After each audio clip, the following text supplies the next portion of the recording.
What's up, guys? It's Salvajee from the Salvajee Cartel. In this game mode, no, not in this game mode. In this video, I will be teaching you guys how to play the heroes versus villains game modes very effectively.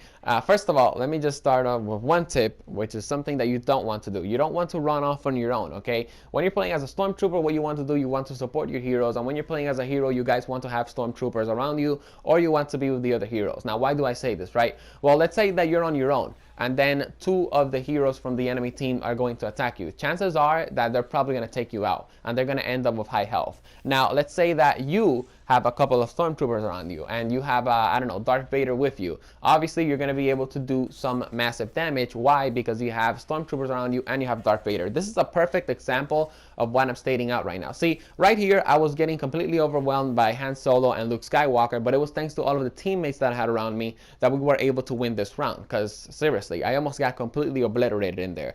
Anyways, when it comes to hero versus villains, you also want to be able to do a lot of damage per second, because of course, you know, the heroes, they do have a lot of health, so you know, you want to do as much damage as possible. This is the setup that I recommend. I recommend cooling gel because of course, you know, cooling gel just lets you shoot your weapon without overheating, which means you can do a lot of damage. I go with the impact grenade and the thermal detonator, in other words, the two grenades that are in the game. The reason why I do that, it's because I could use the homing rocket, which it's actually pretty good. It locks on, so you know, it's kind of more safe. But when it comes down to it, when it comes to a moment that, you know, the hero is like right in front of you, the homing rocket is just going to take too long to lock on.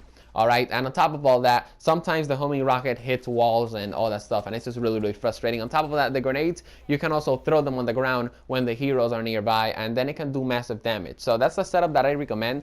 Go with the blaster that you're most comfortable with. I recommend the T21. That's what I like to roll with. Although here, I think I was using an actual blaster rifle. But anyways, heavy blasters is what I recommend for hero versus villains because they do, you know, a lot of damage.